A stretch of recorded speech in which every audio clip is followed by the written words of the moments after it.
बंधुओं, आज का अपना मुहावरा है घोड़े बेचकर सोना।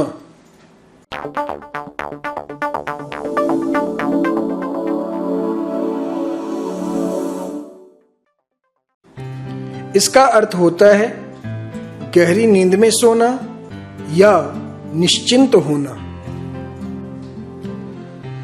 पहले लोग सवारी व व्यापार घोड़े से ही लोग करते थे, इसीलिए इस पशु का इस्तेमाल लोग ज्यादा करते थे। खरीद बिक्री भी इसकी ज्यादा होती थी। जिसका घोड़ा बिक जाता था वह निश्चिंत हो जाता था। शायद निश्चिंत होने के लिए लोगों ने इस मुहावरे को गढ़ लिया। अब इसके भावों को वाक्य के माध्यम से समझेंगे। पहला वाक्य है, अगले सप्ताह सुमन की वार्षिक परीक्षा होने वाली है और वह है कि दिन रात घोड़े बेचकर सोती रहती है। अब इस वाक्य में यह भाव झलक रहा है कि परीक्षा के समय तैयारी करनी चाहिए, न कि सोते रहना चाहिए। साल भर के मेहनत का परिणाम परीक्षा से ही मिलती है।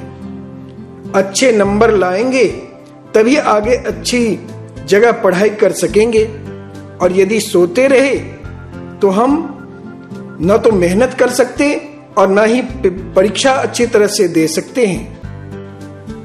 दूसरे वाक्य में देखिए, रात में चोर घर से चोरी करके भाग गया, वहीं देवू घोड़े बेचकर सोता रहा।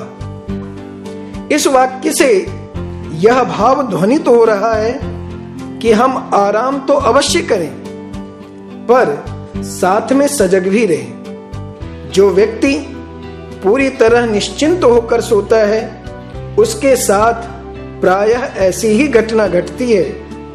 अतः सोते समय भी हम सावधान रहें, क्योंकि सावधानी में ही सुरक्षा है। तीसरे वाक्य में देखिए, बेटी का बाप हूं ना भाई साहब, कैसे घोड़े बेचकर सो सकता हूं। इस वाक्य में एक अलग प्रकार का ही भाव ध्वनित हो रहा है। समाज की ऐसी स्थिति हो गई है कि बेटी कहीं सुरक्षित नहीं रह गई है। पालन पोषण, पढ़ाई लिखाई से लेकर शादी ब्याह तक बेटी का बाप परेशान रहता है। हमेशा उसके मन में डर रहता है कि कहीं हमारे बेटी के साथ कोई अनहोनी न हो जाए, इसीलिए वह परेशान रहता है। तो यहाँ पर परेशानी का भाव ध्वनित हो रहा है।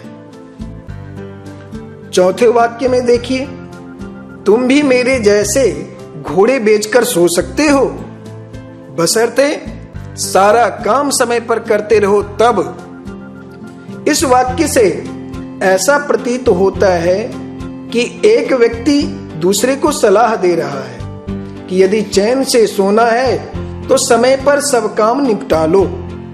जो लोग काम को लटका कर रखते हैं, प्रायः वही बेचैन परेशान रहते हैं। अतः निश्चिंत होने से सोने का एक फंडा यह भी है। पांचवें वाक्य में देखिए, आज यदि मेहनत करोगे तभी कल घोड़े बेचकर सो सकोगे। इस वाक्य में मानो निश्चिंत रहने का मंत्र दिया जा रहा है।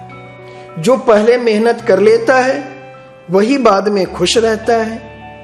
प्रायः ऐसा वाक्य छात्रों के लिए कहा जाता है, जिससे वह मेहनत करे और सफलता प्राप्त कर जीवन को सुखमय बना सके।